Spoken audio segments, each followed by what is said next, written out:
Salut tout le monde. Alors aujourd'hui on va revenir pour une petite découverte d'un jeu.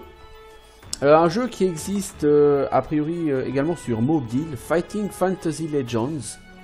Jeu qu'on peut avoir sur Steam. Alors qu'est-ce que Fighting Fantasy Legends? Eh ben, Fighting Fantasy c'est quand même une franchise qui parle. Alors je vais pas vous mentir, c'est une franchise qui me parle parce que je sais ce que c'est Fighting Fantasy, je connais sa traduction française. C'est une franchise qui devrait parler à beaucoup de gens qui ont été jeunes dans les années 80. Et concrètement, Fighting Fantasy, ça vous dit rien hein, techniquement. Mais si je vous dis défi fantastique, vous vous souvenez les livres dont on est le héros, écrits par Steve Jackson et oh je sais même plus comment il s'appelle, Ian Livingstone, voilà. Avec des titres comme Warlock of Firetop Mountains ou La Cité des voleurs ou des choses comme ça. Eh bien, défi fantastique, le nom original en VO, c'est Fighting Fantasy. Donc Fighting Fantasy Legends c'est quoi? Eh bien c'est une aventure typée jeu de plateau qui va se passer dans les histoires des premiers livres dont on est le héros de la série Défi Fantastique. Donc je vous parlais de Warlock of the Firetop Mountain, je vous parlais de la Cité des voleurs. Eh bien ce jeu va se rapporter à ces deux livres et à un troisième également, je ne sais plus quel est son nom tout de suite, il m'échappe, peu importe. Donc on va faire un jeu assez typé livre dont vous êtes le héros. Donc, votre personnage va se retrouver régulièrement à des croisements de chemins ou à des endroits où il aura la possibilité d'interagir de 2 ou 3 façons. Vous choisirez une interaction. Et régulièrement, vous aurez des rencontres avec des ennemis et vous devrez les combattre. Alors, le système de combat n'est pas le même que dans les jeux, que dans les livres. Et il y a un côté assez fortement random sur ce jeu. Tant au niveau des jets de dés, bon ça a toujours été le cas sur les défis fantastiques, que surtout sur les rencontres. À de très nombreuses occurrences, vous allez avoir des rencontres random qui seront tirées, un peu comme vous mettez une carte, vous créez une série de cartes rencontres, et vous piochez la première carte du paquet quand vous faites une rencontre. Alors on va commencer une nouvelle partie. On ne peut pas jouer en héros ou en légende. Il faut avoir terminé le jeu en aventurier pour ça, je suppose. Donc on va jouer en aventurier. Vous avez 3 personnages. Vous avez un nain, un barbare, un elfe. Qu'est-ce qui les différencie les uns des autres? Je ne sais pas vraiment. Mais pour les besoins du jeu, moi j'aime tabasser. Alors on va prendre un barbare. Donc notez qu'ils ont tous 20 points de vie de base. Hein. Alors... si on regarde Jeg, naturellement habile, naturellement chanceux, expérimenté, expert des pièges. Le nain, il a les mêmes capacités, donc drôle. En habilité et chance, il commence avec 8.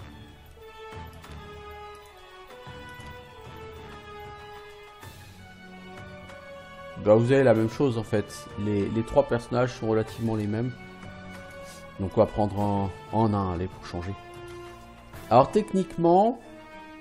ah mais il y aura peut-être de l'équipement qui sera disponible que sur... plus tard, oui. Je vais pas parler des cartes équipement, on en parlera plus tard. Alors on va créer un personnage d'abord. Notez que normalement dans les défis fantastiques, pour connaître votre habileté, vous lancez un D6, vous rajoutez 6. C'est votre score d'habileté. Pour connaître la chance, vous faites généralement la même chose. Vous lancez un D6, vous rajoutez 6. Vous tirez aussi l'endurance au dé. Sur ce jeu, non. Vous commencez avec un stock de 8 en habileté, 8 en chance, 20 en endurance. Alors là, les combats ne se passent pas comme dans les livres, où vous lancez vous lancez 2 dés, vous rajoutez votre score d'habileté, vous faites la même chose pour l'adversaire, et celui qui a le plus haut total fait perdre 2 points d'endurance à l'adversaire. Là, ça va pas se passer comme ça. Pour toucher vos adversaires en combat, ou pour réussir un jet de chance, vous aurez un nombre de dés à lancer égal à votre score. Si vous avez 8 en habileté, vous lancez 8 dés. Chaque dé est un dé à 6 faces avec une seule face marquée. Les autres faces sont blanches. eh bien, chaque face marquée compte pour 1 et les faces blanches comptent pour 0. Donc pour réussir un test de chance, il faut, mettons, vous avez un test difficulté 3, bah vous lancez vos dés de chance et il faut que vous ayez donc 3 dés marqués. En habileté, bah quand vous attaquez un adversaire, vous lancez vos dés d'habileté et pour chaque point obtenu, vous faites un point de dégâts à l'adversaire. Mettons que vous avez 12 en habileté, vous lancez un dé, vous avez 2 dés qui sont marqués sur les 12, ce qui est une bonne moyenne, hein, encore une fois, puisque vous avez une chance sur 6 d'avoir un dé marqué. Et bien, vous faites 2 points de dégâts à l'adversaire. Donc, c'est comme ça que ça va se passer, on le verra plus concrètement. Par contre, vous pouvez augmenter vos scores, mais pour chaque point que vous rajoutez ici, vous perdez un point d'endurance. Donc, ce que je vais faire, c'est que je vais mettre à 10 en habileté, je vais laisser la chance native à 8, et je vais garder l'endu. Alors, c'est pas forcément... Enfin, oui, c'est bien. Vous allez voir qu'il y aura une question de points d'expérience sur ce jeu. On en reparlera tout à l'heure. Vous choisissez une capacité spéciale, naturellement habile. Une petite chance de réussir automatiquement lors d'un test d'habileté. Alors, petite chance, je ne sais pas combien se monte cette petite chance. Naturellement chanceux, une petite chance de réussir automatiquement lors d'un test de chance. Restant malédiction, les sortilèges n'ont pas d'effet sur vous. Expérimenté, vous gagnez des points d'expérience supplémentaires quand vous gagnez de l'XP. Expert des pièges, vous perdez moins d'endurance quand vous déclenchez un piège. Ou chasseur de trésors, vous gagnez plus de pièces d'or quand vous devez en gagner. On va prendre l'expérimenté. Je ne sais pas. Alors, héros hardcore, on va l'éviter. Votre héros mourra de manière irréversible s'il perd toute son endurance. Déconseillé aux âmes sensibles. Il faut quand même se souvenir que les livres dont on est le héros sont des livres où vous mourrez très facilement parce que par exemple vous allez dans un couloir et dans ce couloir bah, c'est un piège automatique qui vous tue automatique. Donc vous allez probablement mourir à plusieurs reprises. Quand vous mourrez sur ce jeu, vous mourrez pas définitivement mais vous recommencez à certains points de la... On verra ça plus en détail quand on jouera. Donc là une fois qu'on a créé son personnage, on va commencer. Alors, comment se passe Fighting Fantasy Legends? Ben voilà, vous êtes face à l'écran du jeu. Vous voyez ici la carte de votre personnage, avec en bas, c'est la barre d'endurance. En haut, vous avez des dés rouges, des dés verts. Les dés rouges sont les dés d'habileté. Donc, comme vous pouvez voir, il y a une seule face qui est marquée. Les dés verts sont les dés de chance. Il y a une seule face qui est marquée. Entre les deux, vous avez une barre qui est à 0 sur 10. C'est la barre d'expérience. Quand vous allez remporter des combats, vous allez gagner des points d'expérience. À chaque fois que vous allez gagner un niveau... Vous allez choisir un type de dé, habileté ou chance, et un dé de ce type sera amélioré. Amélioré, c'est-à-dire quoi? Ça veut dire que vous aurez une deuxième face qui va être marquée sur un dé. Et quand vous allez passer au niveau 3, vous aurez une troisième face de marquée sur ce dé, etc., etc. Donc vous allez... Le gain de niveau n'est pas extraordinaire, il vous permettra d'être un peu plus efficace, pas non plus de manière fantastique.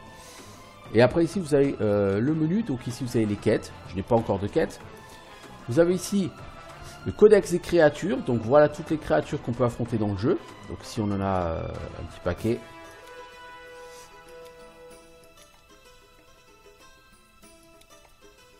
Alors certaines créatures sont en double hein, là-dedans, par exemple vous voyez les minotaures, j'ai vu qu'ils étaient les nains, là on a un nain 2 étoiles. Là on a un piranha 2 étoiles. Alors, est-ce qu'on a un autre nain, un autre piranha ailleurs?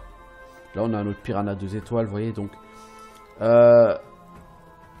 c'est pas... Il n'y a pas autant de monstres qu'il y a de cartes, mais il y a quand même pas mal de monstres possibles. Et ici, l'inventaire.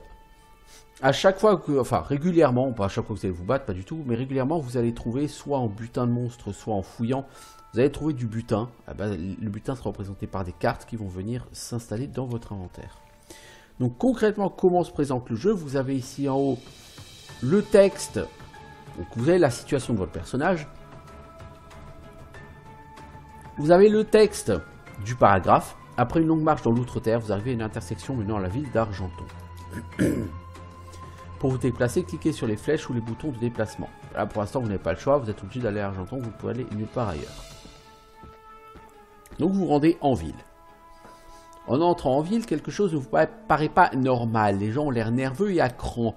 Vous remarquez que les fenêtres des bâtiments sont protégées par d'épaisses grilles en fer boulonné. Les portes sont renforcées. Vous repérez une taverne nommée le Vieux Crapaud.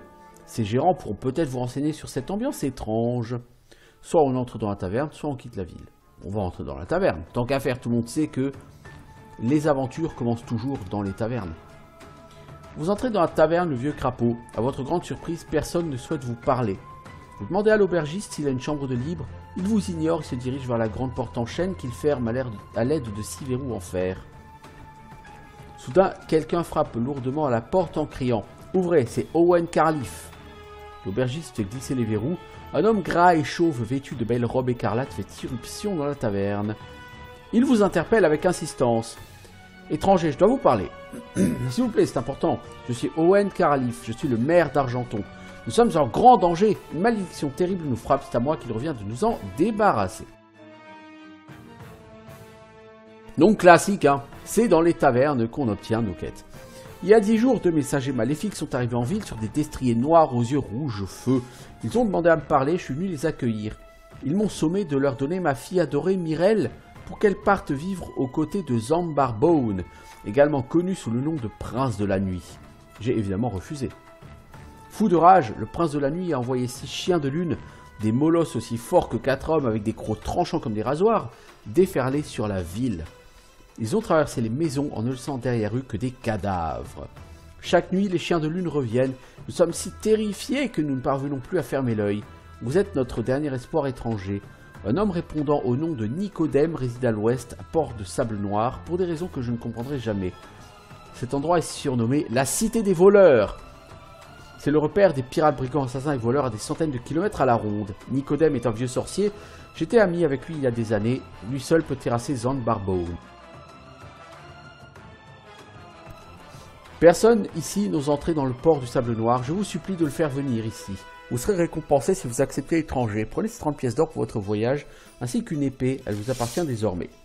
Donc c'est mon premier objet d'inventaire, une épée courte, une épée de base. Lancez un dé d'armes de niveau 1 lors d'un combat.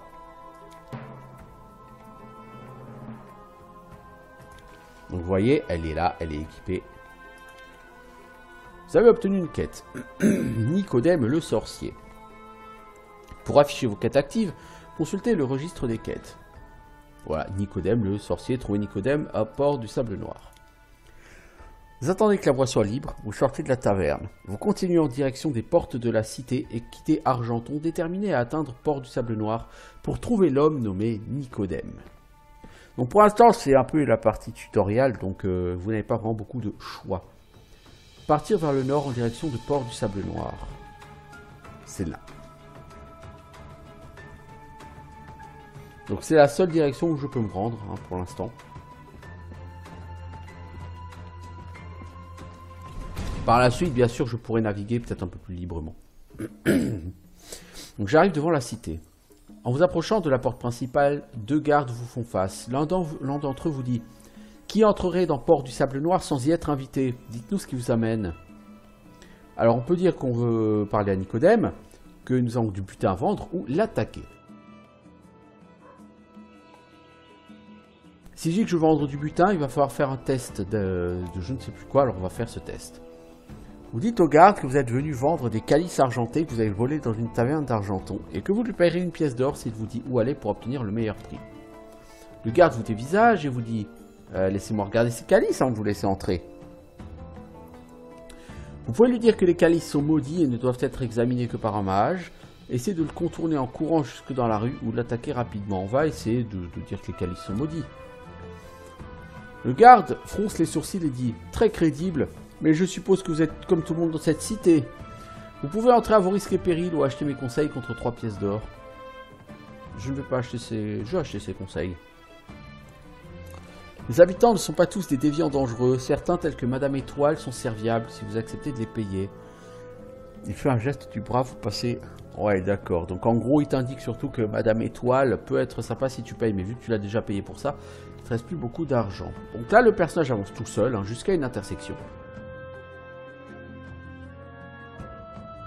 Donc les rues de Port du Sable Noir sont étroites et pavées. Des bâtiments anciens et délabrés longent les rues.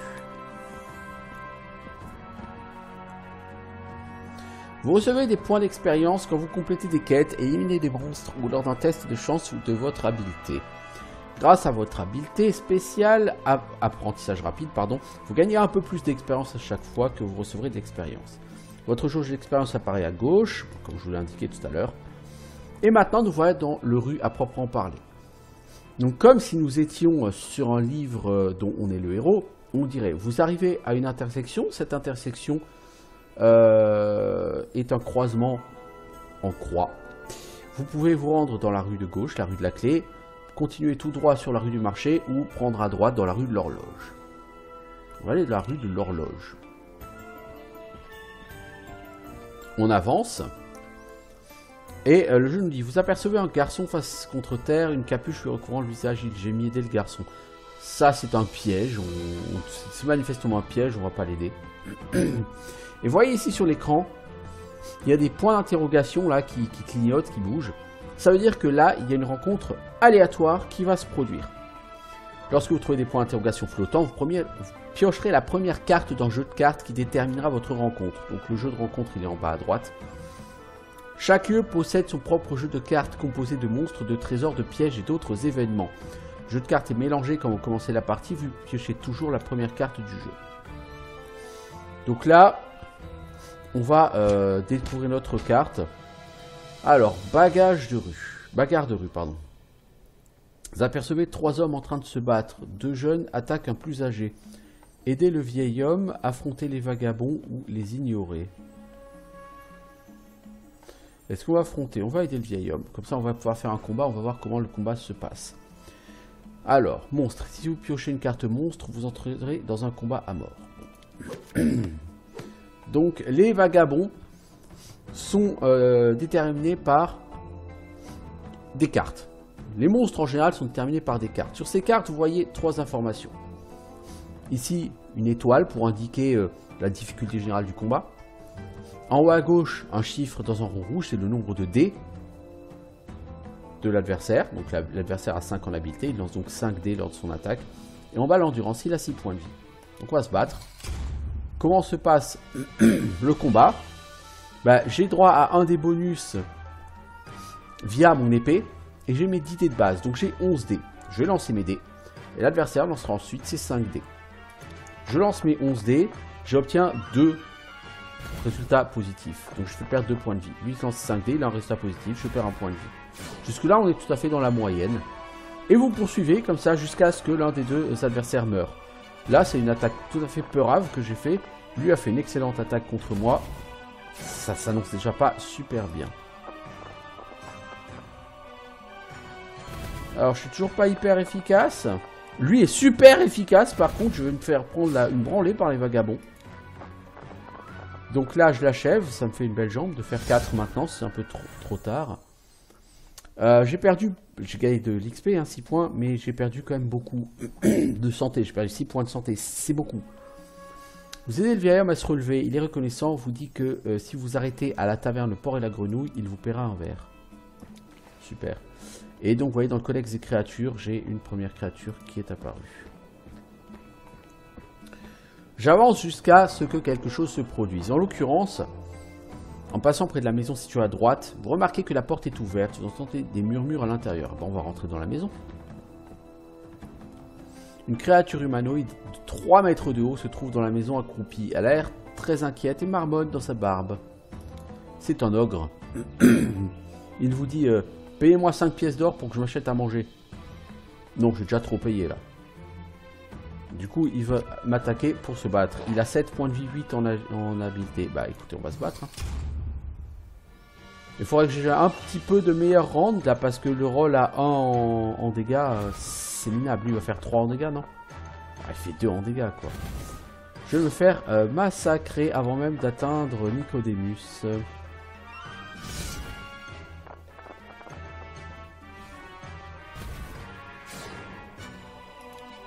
Il faudrait voir être plus efficace mon gars. Bon 2 c'est une bonne moyenne puisque j'ai 11 dés. Donc une chance sur 6 par dé en moyenne. Je fais à peu près 2 points de dégâts par attaque. Ça arrive que je fasse 0. Ce qui est très mauvais parce que... Bon ça dit lui aussi fait 0. Un round pour rien. Voilà je l'achève. Je vais gagner d'XP comme ça on va voir ce que c'est qu'un level up. Voilà, je suis à 15 sur 25. À chaque niveau que vous gagnez, la quantité d'XP à faire pour passer au niveau suivant est augmentée de 5. Pour arriver au niveau 1, il faut 10 XP. Pour passer du niveau 1 au niveau 2, il en faut 15. Donc ça fait 25 au total. Pour passer du niveau 2 au niveau 3, il faut 20 XP. Donc il faudra un total de 45, etc. etc. Alors soit j'augmente mon habileté, soit la chance. J'augmente l'habileté. Et vous voyez, un dé avec une face est remplacé par un dé à 2 faces. Ça va pas m'aider beaucoup. Et j'ai un nouveau trait, le novice. Donc voilà, en fonction de votre développement et de ce que vous faites dans le jeu, vous allez pouvoir acquérir de nouveaux traits. En fouillant la maison de l'ogre, vous trouvez une boîte en bois poli avec une main de porcelaine blanche incrustée sur le couvercle. Elle est verrouillée, vous ne trouvez pas la clé. Vous la brisez. Vous y trouvez 15 pièces d'or, une pierre de lune et un gant de velours blanc. Vous pouvez essayer le gant, on va essayer d'essayer le gant. Il semble animé, serre votre main, puis sa texture change, il chauffe, votre main est comme recouverte d'un goudron brûlant dont vous ne parvenez pas à vous débarrasser. La température finit par baisser, votre main reste recouverte d'une pellicule blanche qui rend ses mouvements difficiles, vous perdez un point d'endurance. Vous recevez une blessure, super. Donc les blessures, vous voyez sur un dé, j'ai une croix. Eh bien, ça veut dire que la face sur ce dé est perdue. Il faut que je guérisse ma blessure pour la récupérer. Donc pour ça, il faut que je puisse aller à un endroit où je dois guérir mes blessures. Je n'en ai pas encore trouvé. Alors, l'un des habitants de Port du Sable Noir essaie d'attirer votre attention. Allez, je vais lui donner une pièce d'or. Il ne va rien se passer d'autre, mais au moins ça veut dire que la rencontre ne se terminera pas avec des points de vie perdus pour moi, parce qu'au rythme où je vais, dans 2 rencontres, je suis mort. Alors, enfant au tonneau. Une eau curative qui soigne les maladies contre 3 pièces d'or. Je suis pas malade. J'ai une blessure, j'ai pas une maladie. Hein. Le fleuriste est à gauche. On va rentrer chez le fleuriste, je crois qu'il n'y a rien à y faire de spécial. Une sorcière est occupée à arroser les fleurs et vous sourit. Bonjour, je suis Madame Pipe. Est-ce une de mes fleurs spéciales qui vous intéresse? Pourquoi pas? Elle vous explique qu'elle vient de cueillir l'une des fleurs dorées qui comporte 10 pétales si vous la trempez. Si vous la trempez dans du sang de chien et que vous lancez par terre, la pétale se transformera en pièces d'or. Non, j'ai pas forcément envie de dépenser de l'argent là-dedans pour l'instant. Alors, il y a une grille de fer sur cette boutique. Qu'est-ce donc? C'est une bijouterie. Alors, on peut se renseigner sur les bagues ou l'attaquer. On va pas l'attaquer, on est déjà mal en point. La bague d'invisibilité, elle coûterait 10 pièces d'or. J'ai 26 pièces d'or, je vais l'acheter. C'est toujours bon. Tu as quoi? Anneau en bronze. Madame Étoile me l'a vendu, je peux vous le céder. Non, je sais pas ce qu'il fait. Et la bague de feu, elle me permet de me tenir au chaud quand je traverserai les pics de glace. Pour l'instant, j'ai pas vraiment n'essayez pas de porter l'une de ces bagues avant d'être sorti de la boutique, jusqu'aux plus accidents qui sont produits ici. Oui, c'est pour éviter que tu mettes une bague d'invisibilité pour essayer de le voler. Vous passez la bague d'invisibilité à un de vos doigts et il disparaît. C'est le principe de la bague d'invisibilité, mec. La rue de l'horloge se termine par un carrefour. La rue continuant vers l'ouest devient la rue de la clé. Celle partant vers le nord et le sud se nomme la rue du marché. Vous décidez de partir vers le nord parce que vous entendez la clameur d'une foule. Vous rattrapez la foule bruyante et la rue donne sur un grand marché. Au milieu du marché se dresse un pilori. Vous entendez une trompette et la foule commence à bombarder l'homme attaché au pilori avec des fruits pourris. Est-ce qu'on contourne par la droite vers ce personnage qui a l'air fort sympathique ou vers la gauche? On va essayer d'aller à gauche. Vous apercevez un homme qui joue de la lyre. Il vous demande, voulez-vous écouter une chanson, si vous voulez. La cité des voleurs. La foule avoisinante apprécie la version de la cité des voleurs jouée par l'homme. Les pièces commencent à tomber dans le petit pot qui se trouve à ses pieds. Il en sort 2 et vous les tend avec un sourire. Oh, cool. Merci. Vous avez déverrouillé les titres, le courtiser. D'accord. Donc en gros, vous avez une sorte d'achievement à atteindre tous les titres, quoi.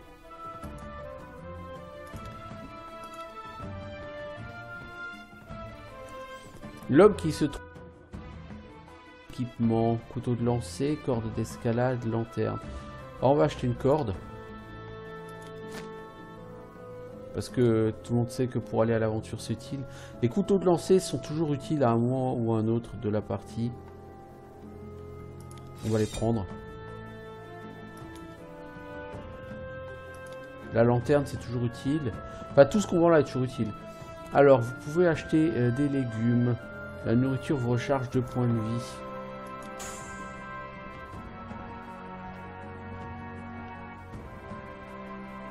La porte de la maison à droite est entrouverte. Elle a l'air plutôt délabrée cette maison. Les déchets jonchent le sol de cette maison. Une chaise est dans un coin. On va s'asseoir sur la chaise. Je doute que ça ait vraiment un intérêt quelconque. Vous remarquez quelque chose rampant par terre. Et avant de vous relever, vous voyez dans la pénombre que vous êtes encerclé par 6 serpents mesurant chacun 1 mètre de long. Ouch! On va essayer de les attaquer, hein. Les attaques empoisonnées font des dégâts doubles. Ah, super. Bah mec, j'espère que tu vas avoir de la chatte au dé parce que sinon tu vas mourir. Je peux utiliser ça. On va le garder. Je pense qu'il y aura une occasion plus propice. Oh, lui m'a raté. Alors, mec. Tu as ton destin entre tes mains. Tu l'as raté. Quel poulzor. Bah, tu perds 2 points de vie, hein. Bon bah je l'achève, mais du coup le bénéfice du soin via la bouffe est perdu.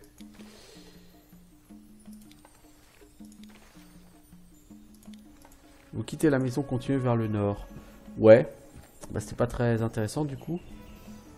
Devant vous, vous apercevez un pont en bois traversant une rivière sale. Le vent fort traverse la structure du pont dans un sifflement fantomatique. Sur la rive gauche, un petit escalier presque invisible descend jusqu'à une cabane en bois. Alors, on va descendre. Voir ce que c'est que cette cabane en bois. Les rideaux sont tirés, vous empêchent de regarder à l'intérieur de la cabane, mais l'inscription entrée interdite n'est guère accueillante. On va frapper quand même. Vous entendez marmonner, un pas traînant, puis la porte s'ouvre soudainement. Oh, tu ressembles à un magicien, toi. Un vieil homme à la longue barbe et aux cheveux blancs se tient devant vous, vêtu de longue robe. Il vous regarde et vous dit: Nicodème attend vos explications. Ha ha ha! Quête terminée! J'ai donc gagné de l'XP, je peux gagner un débat, on va essayer d'améliorer. Alors si j'améliore l'habileté, si je ne m'abuse, ça va faire sauter cette blessure. Moi ça m'intéresse pas. On va améliorer notre chance. Notez qu'on ne peut pas améliorer notre endurance par contre. Vous expliquez à Nicodème que vous êtes en quête pour mettre fin au règne de terreur de Zambarbone à Argenton. Il vous répond qu'il est trop vieux pour vous aider, mais qu'il va vous dire comment réussir cette quête par vous-même. Il vous indique les objets dont vous aurez besoin et où les trouver. J'ai donc obtenu plusieurs quêtes. Cité des voleurs. Il va falloir quelque chose de spécial pour vous protéger du regard enchanteur de Bone. Vous allez devoir vous tatouer une licorne blanche dans un soleil jaune sur le front. De plus, Zambarbone est immunisé contre les armes ordinaires. Il faudra lui transpercer le cœur avec une flèche ou un couteau de lancer en argent. Il sera paralysé, mais il ne mourra pas. Ok, trouve un couteau de lancer en argent. Lorsqu'il sera paralysé, vous devrez rapidement saisir une poudre composée de perles noires, de cheveux de sorcière et de fleurs de lotus et lui frotter les yeux ouverts avec. Avec un peu de chance, il pourrira sous vos yeux en quelques secondes. Donc il va me falloir des perles noires, une touffe de cheveux de sorcière et une fleur de lotus. Eh ben rien que ça. Les ingrédients nécessaires à la fabrication de ce mélange sont à port du sable noir, bien qu'à ma connaissance, aucune sorcière ne soit dans la cité. On les trouve généralement sous terre dans les égouts. Lorsque vous aurez trouvé tous les ingrédients, rendez-vous à la Tour des Ténèbres, située au nord de Port du Sable Noir. Vous ne devrez pas vous y rendre sans ces objets précieux ou vous périrez à coup sûr. Un couteau de lancer en argent pourra aussi s'avérer utile face aux serviteurs de Zambarbone, mieux connu sous le nom de chasseurs d'esprits. Ce sont des créatures maléfiques et sans âme, difficiles à tuer. Vous pouvez toujours essayer de leur transpercer le cœur avec quelque chose en argent.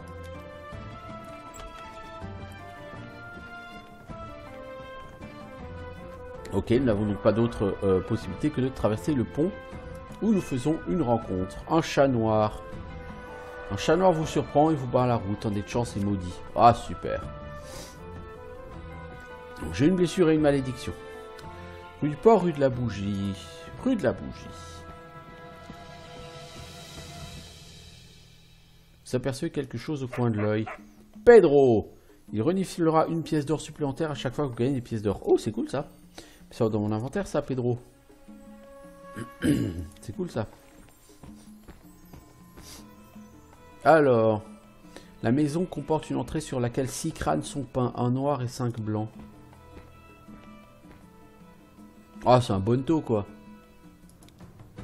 L'homme place une pilule blanche au-dessus de chaque crâne. Il lève les yeux vers vous et dit: l'une de ces pilules est empoisonnée, les autres sont inoffensives. Avec la pilule, si vous survivez, je donnerai 10 pièces d'or.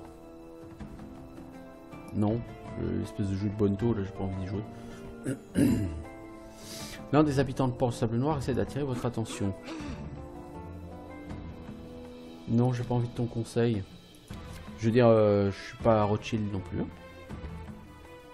Alors sur la droite, vous voyez un terrain où semble se dérouler un événement sportif. Allons enquêter. Les mecs jouent au baseball quoi. Là ils jouent au baseball. Oh ce jeu de mots. Un groupe de créatures marron joue à une sorte de jeu à l'aide d'un bâton en bois et d'une balle en cuir. L'une des créatures frappe la balle avec le bâton, court vers une créature de l'autre équipe. Elle joue au baseball. Bah écoutez, on va rejoindre. Vous saisissez le bâton, vous faites face à une créature qui lance la balle en votre direction. Votre équipe gagnera la partie si vous réussissez ce test d'habileté. Apparemment c'est difficulté 2. Donc genre c'est D, je dois obtenir 2. Je fais 5. C'est largement réussi. J'ai fait un home run. Fantastique. Bah du coup ça me rapporte de l'XP. Et j'ai gagné un titre, le cogneur. Ok. Les coéquipiers accourent transportés de joie par la victoire. Les supporters rentrent sur le terrain, vous offrent des cadeaux. Vous finissez par parvenir à vous dégager et retourner dans la rue. Tout ça m'a donné quoi? Bah un peu d'XP. Hein. Mais en plus de ça, j'ai reçu 8 pièces d'or, une bouteille d'un liquide dont l'étiquette porte l'inscription potion de manipulation mentale et un régime de bananes que vous mangez pour gagner 2 points d'endurance. Alors, potion de manipulation mentale annule les effets d'un sortilège qui vous est jeté. Oh, c'est bien ça. Est-ce qu'on peut sauvegarder pour tester cette potion, voir si elle fonctionne? Non, vous pouvez pas sauvegarder hein. Sur ce jeu, c'est... Voilà, alors rue de l'écurie ou chemin de l'arbre? Allons dans la rue de l'écurie.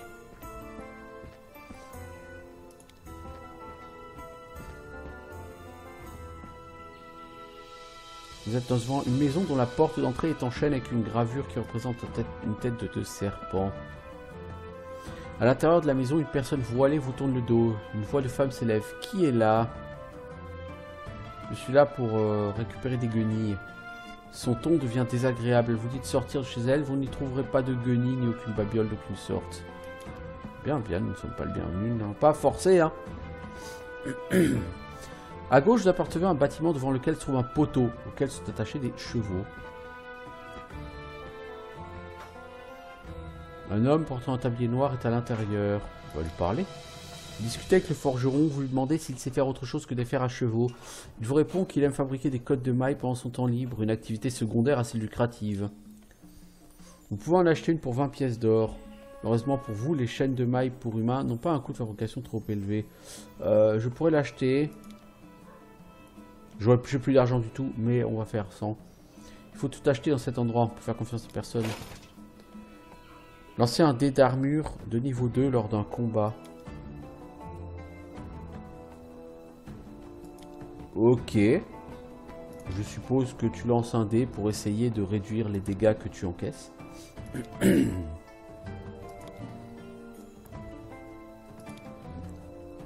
Alors, vous voyez un panneau sur lequel est inscrit jardin public. Entrez une pièce d'or, j'ai pas d'argent. Donc je rentre pas. Sur votre gauche, vous voyez une boutique ornée d'un panneau indiquant Jackstone, prêteur sur gage. Oui, mais non.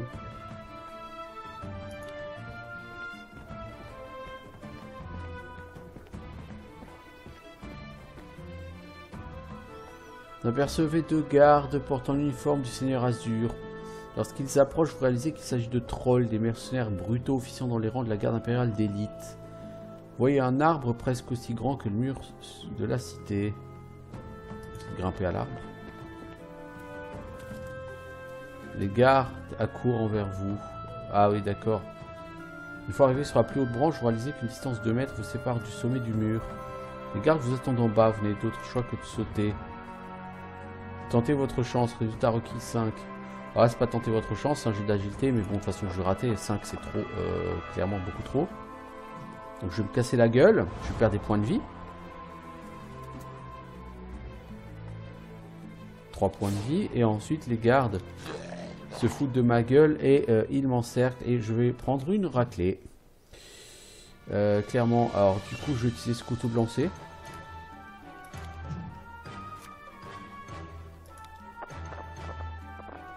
Donc mon dé d'armure n'a pas eu d'effet. Heureusement il me fait qu'un point de dégâts.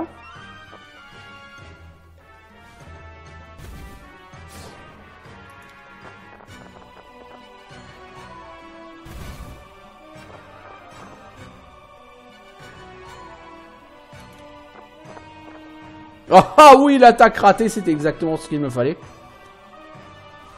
Exactement.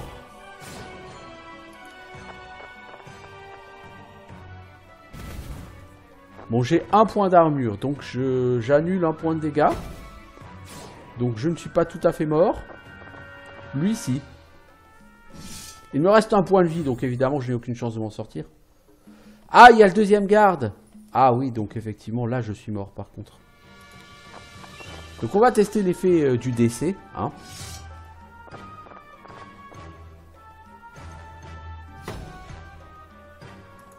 J'ai survécu un round, c'est bien. Le deuxième round, lui, me sera fatal. Voilà, je perds un point de vie, je décède. Donc que se passe-t-il lorsque vous décédez? Vous avez une blessure, c'est-à-dire que un dé de combat prend une deuxième croix. Donc là, j'ai un dé maintenant qui est totalement désactivé. Sur mes 10 dés, je n'en ai donc plus que 9 potentiellement fonctionnels. Et vous prenez également un dé de malchance. Donc j'ai un dé de chance qui est totalement non fonctionnel. Et vous revenez à la sortie de la ville. Je peux également aller me reposer dans une autre ville. Si jamais... Donc là, j'ai les croix ne sont pas juste des annulations des compétences, mais en plus, si jamais je lance un dé et que je chope une croix, c'est un échec automatique. Donc je vais rentrer à Port du Sable Noir. Et là, bah, qu'est-ce qu'on va faire? On va recommencer Port du Sable Noir.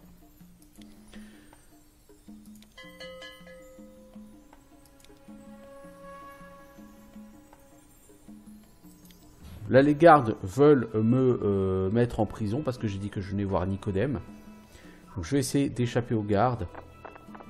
Ah, j'ai fait une blessure, donc d'office, c'est raté. Du coup, en tôle. Et quand vous ressuscitez, vous n'avez qu'un point de vie. Hein. Donc si vous n'avez pas d'argent pour aller vous faire soigner, c'est de toute façon le décès, quoi.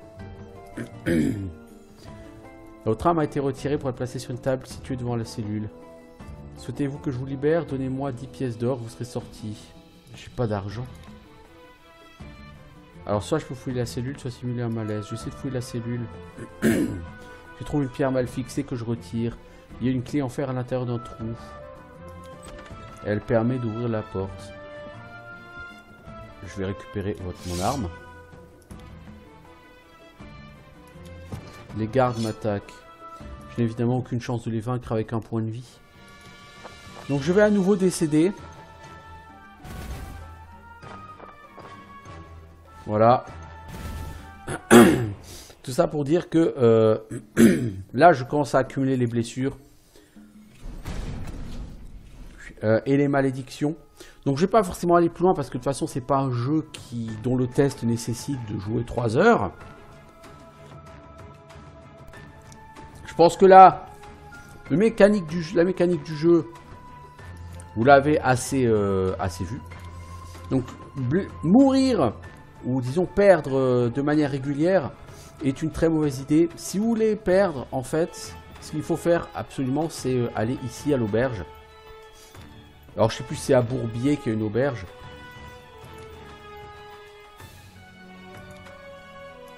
Donc vous avez un garde hein, qui vous demande quelle est votre allégeance. Donc on dit qu'on est à Bourbier. On peut se reposer, se guérir une blessure ou quitter la ville. Si vous vous reposez pour une pièce d'or, vous pouvez regagner toute votre vie. Et c'est là qu'effectivement, il faut ne jamais tomber à 0 pièce d'or. C'est le truc le plus important du jeu, ne tombez jamais à 0 pièce d'or. Comme je l'ai fait en achetant cette cote de maille. Parce qu'en cas de décès, vous ne pourrez pas vous reposer. Votre personnage sera alors blessé avec avec un point de vie. Et il faudra que vous ayez trouvé une pièce d'or. Peu importe où, il faudra que vous alliez la trouver. Rentrer à l'autre ville, c'est pas possible parce que sans payer, vous ne pourrez pas le faire. Donc il va falloir que vous alliez visiter ailleurs pour trouver une pièce d'or. Bon, moi je vous conseille quand même de garder une pièce d'or. Comme ça, même si vous claquez, vous venez ici, vous faites surposer. Et vous retrouvez tous vos points de vie.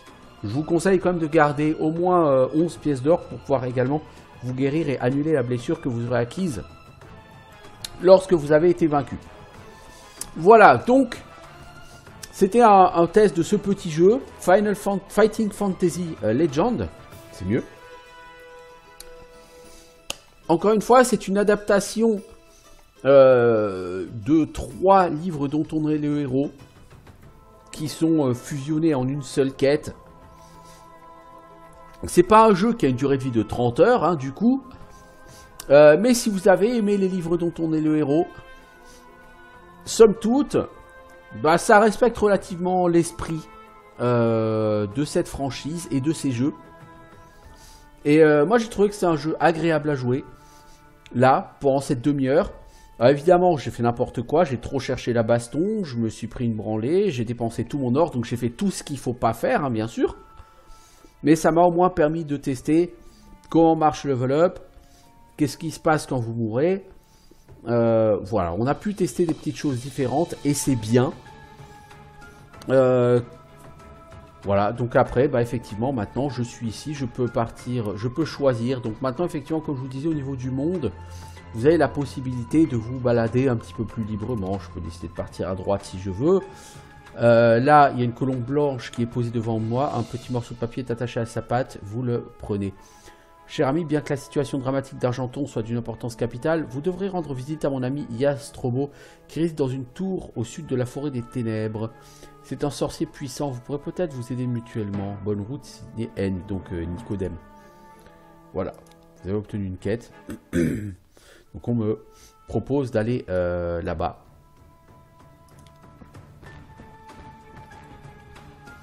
Et là, je peux aller vers la tour de Yastromo. Là, pour l'instant, je n'ai pas d'autres possibilités. Donc on va rentrer dans la tour. La forêt des ténèbres. Vous atteignez la porte en chêne. Faites sonner une grosse cloche en cuivre. Une fente en bois s'ouvre dans la porte. 2 yeux apparaissent et vous scrutent. Qui êtes-vous? Demande une voix ronchonne. Vous répondez que vous êtes un aventurier à la recherche de Yastromo. C'est Nicodème qui vous envoie. Dans ce cas, montez. Je suis Yastromo. Vous suivez le vieil homme dans sa robe en lambeaux. Vous le regardez souffler et s'essouffler pendant qu'il gravit l'escalier jusqu'à une grande salle située au sommet de la tour. Des étagères, placards et armoires tapissent les murs, sol. Vous avez terminé la quête, c'est cool. Vous gagnez un niveau. Alors, si on améliore l'habileté, qu'est-ce qui se passe? Vous notez que l'une des blessures recouvre sa force, entre guillemets. Vous annulez une blessure.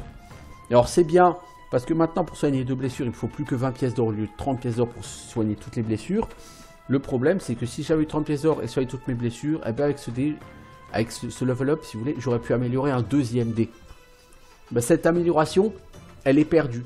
Mais du coup, ça me permet d'avoir besoin de moins d'or pour me soigner. Donc vous avez aussi ce moyen-là d'annuler les blessures et les malédictions. Que puis-je pour vous? Vous expliquez la situation qui s'est abattue sur la malédiction qui s'est abattue sur Argenton et votre quête pour tuer Zandbarbone. Je peux vous aider à trouver les cheveux de sorcière que vous cherchez. J'ai vu que les sorcières aiment rester dans les égouts.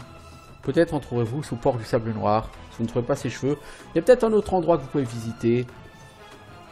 Si vous êtes assez courageux pour affronter le prince de la nuit, je crois que vous serez capable de débarrasser le monde de 2 autres puissants sorciers qui se mettent sur nos chemins. Zagor le sorcier et Balthus le terrible. Donc là, on vous parle des autres quêtes, hein, bien sûr. Voilà. Rendez-vous à la ville de Salamonis, etc. etc. Il me donne un gâteau qui me rend 5 points de vie. Enfin, il me donne un gâteau, que je vais d'ailleurs utiliser ou pas. Et après, bah, vous repartez. Donc là, voilà, vous récupérez des quêtes, vous vous baladez. J'aurais pu aller à la ville de Calice. Ça dit, j'ai toujours pas d'argent. Hein. Je peux aller à Pont-de-Pierre, à Bourbier, ou vers la forêt des ténèbres.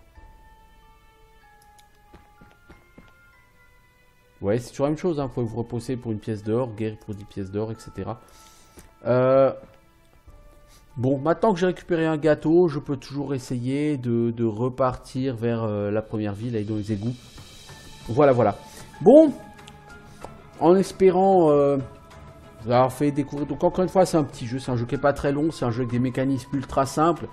Par contre, c'est un jeu avec une part de random extrêmement forte. Mais c'est encore une fois tout à fait fidèle à l'esprit des défis fantastiques, hein, sur lequel vous lancez 2d6 pour vous, 2d6 pour l'adversaire. Les combats durent 10 plombes, donc vous allez perdre un peu d'endurance à chaque combat, et à chaque combat, et à chaque combat. Et au final, ça va être assez compliqué d'arriver au bout sans mourir. Mais on est vraiment sur cet état d'esprit-là, quoi qu'il en soit. Voilà, voilà. Bah, écoutez, c'était Fighting Fantasy Legends, un premier aperçu, et je vous souhaite une bonne journée. Ciao tout le monde.